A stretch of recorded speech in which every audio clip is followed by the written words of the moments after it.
Bom, hoje eu vou falar desse livro que se chama São Marcos de Palestra Itália, e não por acaso eu estou com a camisa do Timão, como um bom corintiano, mas como alguém que admira pessoas que, mesmo rivais, têm uma grande história.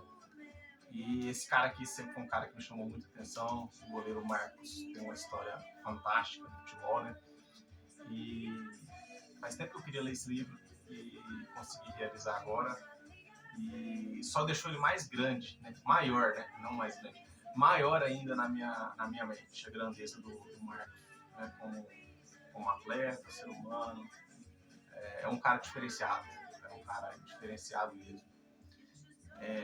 Bom, então o primeiro trecho que eu separei é um que fala sobre o destino. Né? É um trecho que mostra que ele estava jogando, né, na fase da Libertadores, né, e o mata-mata, né, contra o Corinthians, né, um mata-mata muito marcante, né, se não me engano, é quartas de final, né, e ele faz milagres, né, ele faz o impossível, né, e isso faz com que ele seja marcado ali, né, na história do Palmeiras, né, contra o Corinthians, né, infelizmente, mas depois de uma trajetória muito incerta, né, dentro do próprio Palmeiras, né, então ele não tinha nenhum tipo de certeza, né, e ele foi conquistando aquele espaço ali e as coisas aconteceram, né, então uma questão que ele coloca como destino, né, e eu achei interessante isso, porque ele quase nem era o para estar ali, né, baseado na própria lógica dentro do clube, que tinha outros goleiros, né, tão bons quanto, né? O Palmeiras sempre foi um time de goleiraços, né? Fantásticos goleiros. Eles nunca estão despreparados no quesito goleiro. Outro trecho que eu separei é um que fala sobre as possibilidades, né? Que é quando ele estava no Lençoense e ele é chamado para fazer um teste no Corinthians, né? E aí ele quase vira goleiro do Corinthians, né? E ele acaba voltando, né, pro time da cidade dele, né? E não dá certo. Né? E depois, no futuro, ele acaba indo pro outro time, né? Pro rival. Né? Então poderia ser tudo diferente, né? E ele mesmo, próprio, uma entrevista recente dele, ele fala que ele jogaria no Corinthians, né? Lógico, antes da trajetória dele no Palmeiras, né? Que ele, se ele fosse no Corinthians, também seria uma trajetória tão bonita quanto. Né? Essa é a grandeza do cara. Quando o cara, independente de onde que ele está, ele faz história, sabe? E essa parada é muito marcante. Bom, um outro trecho que eu marquei é um que tem uma foto, cara, que é ele e o Dida. Né? O Dida foi um goleiraço do Corinthians, né? Pra quem viu na época dos anos 90, 2000, né? E é uma foto que tá os dois, né? Os dois gigantes, né? E a forma como ele se refere ao Dida cara, é maravilhoso de ler, sabe? Tanto que ele fala que o Dida foi um grande goleiro e teve uma carreira, né? Ele até enaltece o Dida como maior que ele, né? E a humildade do Marcos é uma coisa realmente admirável, né? E o Dida foi um cara que realmente merece todos os elogios, né? E também do nível do Marcos, né? Dois goleiros gigantes, né? Muito competentes e humildes, que o Dida também é um puta de um cara. É nítido na forma que ele se comporta. Outra parte que eu selecionei é uma foto emblemática, né, que o Marcelinho Carioca tá agachado para bater o pênalti, né, pênalti que o Marcos acaba pegando na Libertadores, né. Então, esse trecho, o Marcos fala sobre uma questão, né, depois, né, do jogo, né, ele fala, né, que os humilhados serão exaltados, né, aquela passagem bíblica, né, e que foi um grupo ali que ganhou, né, não só ele, né. Então, ele enalteceu o grupo todo, né, nesse momento, né, é uma coisa muito importante. Né? Mesmo que ele foi o holofote final, ele pegou o pênalti e tal, mas ele enalteceu o trabalho em grupo, né? E não com a individualidade dele no momento que ele poderia puxar o holofote todo para ele. Então eu achei bem interessante. Outro termo, outro trecho, aliás, que eu separei, até tem esse link com a questão da humildade, que foi quando ele estava na Copa do Mundo de 2002, né? Copa que ele vence com a seleção brasileira, né? E ele tem um jogo que o Brasil tá mal, né? E aí ele sai em defesa do sistema defensivo, né? Fala que se as pessoas que estão na frente não começar a ajudar a marcação lá na frente, não adianta transferir a responsabilidade para o sistema defensivo. No momento que ele poderia tirar o corpo fora também, né? Apenas como goleiro, né? Com bolas, né, talvez indefensáveis, esse jogo eu não me lembro, mas talvez seja bolas que não poderia fazer muita coisa. Mas ele termina a entrevista falando assim, você só vê o lado ruim também, na próxima encarnação, não quero nascer brasileiro mais não, eu quero nascer inglês. Então, tipo, ele tinha umas tiradas nos repórteres, né, de uma forma muito carismática, assim, né, mas que demonstrava uma insatisfação, né, com o lado negativo sendo exaltado todas as vezes, né, em vez de olhar as coisas que estavam sendo construídas, né. Outro trecho que eu marquei foi quando ele faz uma super atuação contra o time do Wilmots, que eu acho que é a Bélgica, se eu não me engano é a Bélgica. E ele pega tudo, ele faz chover nesse jogo, né? Então, e ele termina, e depois do jogo, né, ele é perguntado, né, sobre essa questão dessa super atuação dele como estrela do Brasil e tal, e ele dá uma resposta muito humilde também, né, de que é difícil um goleiro se destacar numa seleção que tem tantos craques, né? E sabe, no momento em que ele é o destaque, ele ainda traz essa questão, né, de que e com uma resposta dessa, ele enaltece ele mesmo, está se destacando no meio de tantos craques e ainda está exaltando o valor dos craques. Então, ele consegue ser perfeito, né, na colocação. Outro trecho que eu marquei da página 165 é um trecho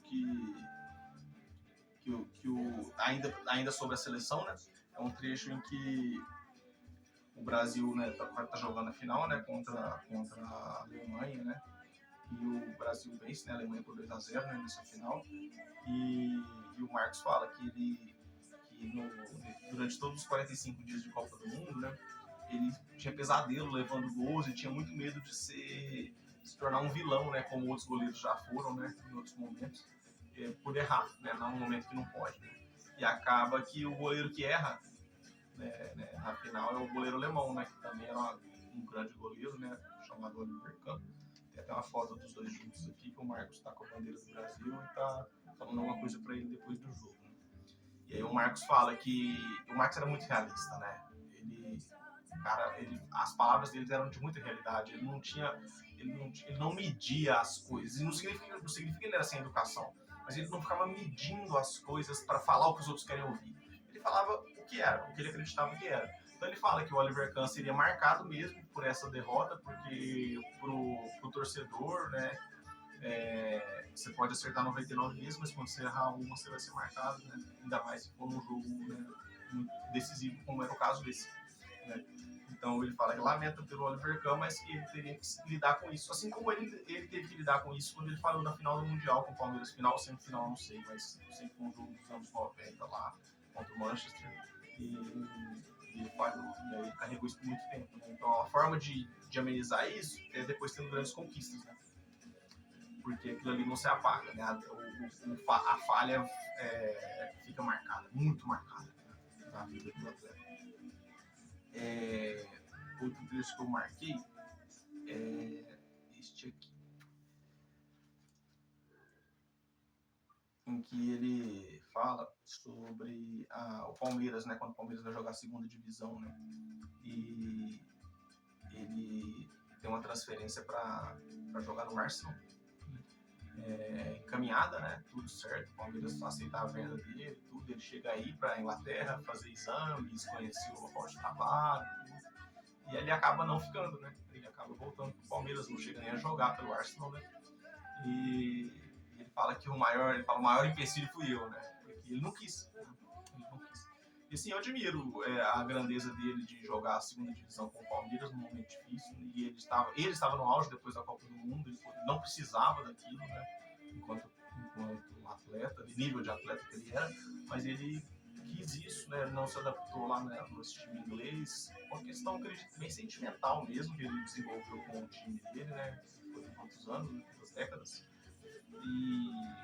e ele fala que ele não gostou de nada de lá, né, da Inglaterra, né, ele fala sobre as coisas simples do Brasil, que lá não tinha e tal, e vai tentando dar voltas, né, pra justificar essa questão sentimental dele, né, que ele tinha com o time dele. E é interessante que ele tinha tanta personalidade, tanta, que o Henry, né, que era um craque do time na época lá, fala que não conhecia o Marcos, né, numa entrevista, alguma coisa assim. E o Marcos vai e fala, ele não conhecia porque a seleção dele não chegou na final contra o Brasil, na Copa do Mundo. Então, tipo, ele não tinha essa de ficar fazendo a cama para deitar com outro atleta, com uma estrela, ficar fazendo média, né? Falou e ele devolvia, entendeu? E jogo que segue, né? Aí falaram algum outro atleta, né? Ou foi o próprio Henrique, se não me engano, às vezes eu posso trocar quem falou o quê, mas é só a importância aqui é só dos fatos, né? E como eles se reagem. Estamos falando do Marcos, nada contra as outras pessoas. Alguém falou sobre a questão do goleiro Seaman, né? Que estava se aposentando na época do Arsenal, e por isso até o Arsenal buscou o Marcos, né? Que o Seaman, que na verdade que era o goleiro, né? Né, que seria muito melhor que o Marcos e tal. E aí o Marcos também responde, né? Publicamente, ele fala: o goleiro de vocês é tão bom que tomou um gol do Ronaldinho no meio campo, de falta, quase no meio campo. Então, ele falava o que era, e isso é admirável, eu acho isso admirável. Repetindo, não é falta de educação, é falar o que é, muito importante. E o último trecho que eu separei, da página 4, é que no ano que o Palmeiras é campeão da Série B, né, no final, quando o Palmeiras vence, né, o que ele celebra é muito interessante. Para contextualizar, depois que o Palmeiras jogou a segunda divisão, né, o Grêmio jogou em 2004, o Atlético Mineiro em 2005, o Corinthians em 2007 e o Vasco em 2008. Isso dos grandes times até na época que esse livro foi escrito. E o Palmeiras foi em 2002 ou 2003. Então, por que eu estou falando sobre todos esses times que jogaram? Porque olha o que o Marcos relata quando o Palmeiras é campeão. Que o Palmeiras tinha deixado um legado. Qual que era o legado? De que os times grandes, quando caíssem, teriam que jogar a segunda divisão e voltar pela bola. Isso é muito marcante. Isso é postura de cara que entendeu o espírito esportivo da parada. Não é ir lá e dar um jeitinho de voltar, como já aconteceu com outros times. Não é o time impedir o outro time de cair porque o outro time tem questões econômicas grandes envolvidas. É que o time, quando ele for ruim e tiver o decesso, não sei se essa palavra existe, mas quando ele cair, ele vai ter que voltar pelo futebol apresentado lá, né, na segunda. E aí todos esses times que eu citei depois do Palmeiras tiveram que ser assim, tiveram que ser na bola. Então, eu como corintiano tenho que agradecer a esse ano do Palmeiras que, vamos dizer assim, moralizou que o time grande, quando cair, ele vai ter que jogar e vai ter que voltar na bola, né? Então, achei muito interessante o Marcos falar isso. Depois de ser campeão e voltar, que é o momento que você pode estar só aliviado e ficar exaltando o grupo, você mesmo, você fala sobre a questão moral da parada.